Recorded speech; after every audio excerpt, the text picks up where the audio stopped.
This tree is covered in ivy, meaning a bit more work when logging up. Assessing the workload to be undertaken, we believe the tree to be an old elm. This one is not a large one, nonetheless, the job is going to take more than 5 minutes. We also noted there is no main upright stem, but some co-dominant stems. The priority is to get the road open. To do this, we need to cut and clear the brushwood, then get the co-dominant stems cut into workable logs, removing the ivy as we go. It is still quite windy. We are using chainsaws, and as my health and safety is our school, we don't want to set a bad example. We got to work, and soon the road was open.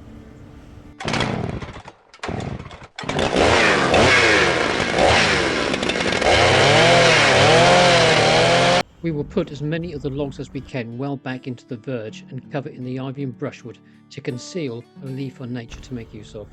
We don't wood chip anything, so all brushwood is left for nature's critters.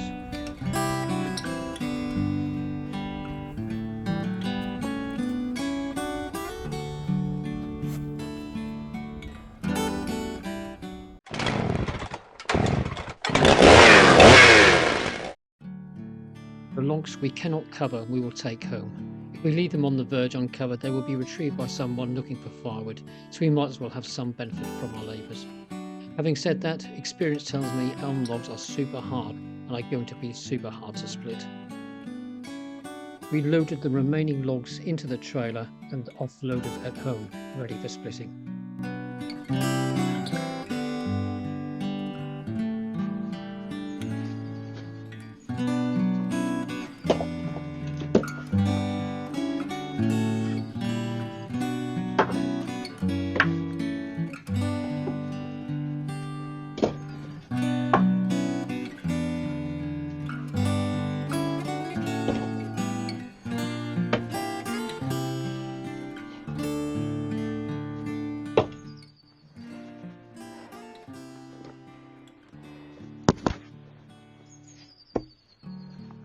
Well, here we are, wood, elm, all split and chopped. As predicted, the elm was super hard, so it's one of the more difficult woods in my experience that I've ever found to split with an axe. But I've managed to do half of them with an axe, sometimes a little bit more persuasion with a lump hammer as well. And then I had to resort to an old friend for the second half.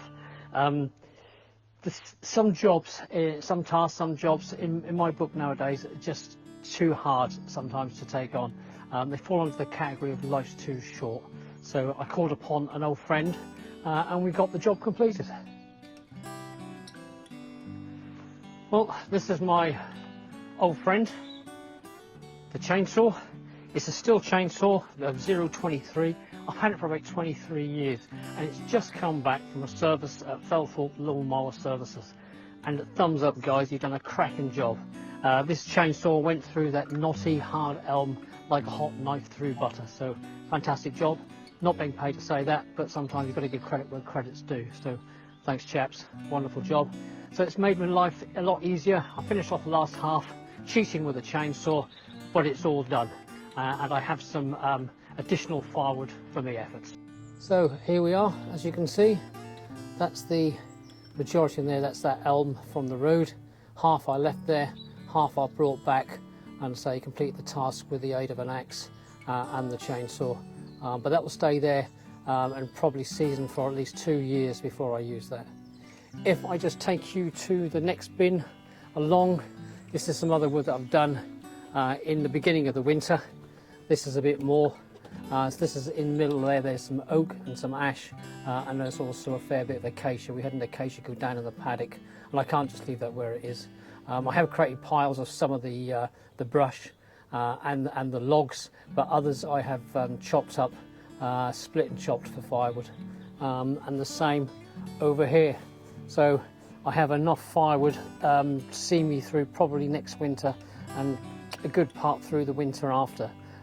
This will season for a year, has been seasoned for 6 months so far, for probably about another year. The same with this lot here, but that elm, that will season for at least 2 years before I use that. So there you have it. Firewood, combination of elm, acacia.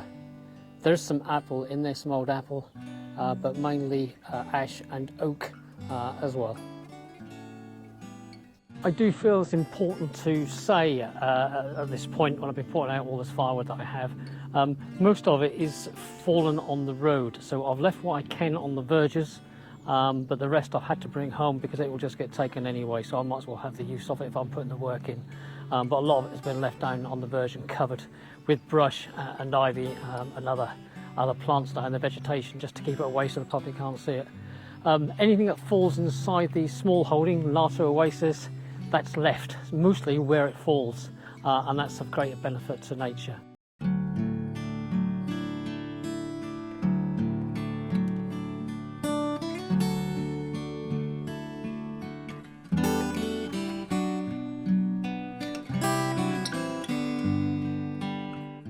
All the stuff I get brought is also from the local farmer, this end of his farm.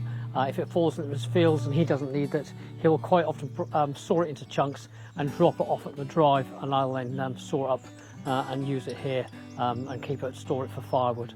So anything that falls on the Smallholding is left, but most of this is from the farmer next door. Anything in our paddocks that's fallen, some we store in piles for the insects, others we put as firewood, and the other is wind throws on roadside. I hope you've enjoyed this short video. Thank you for watching. I've enjoyed your company, and it'd be lovely to see you again. Bye for now. What do people name storms nowadays? It's just weather. Maybe they've got too much time on their hands and they get bored. I don't know. Beyond me.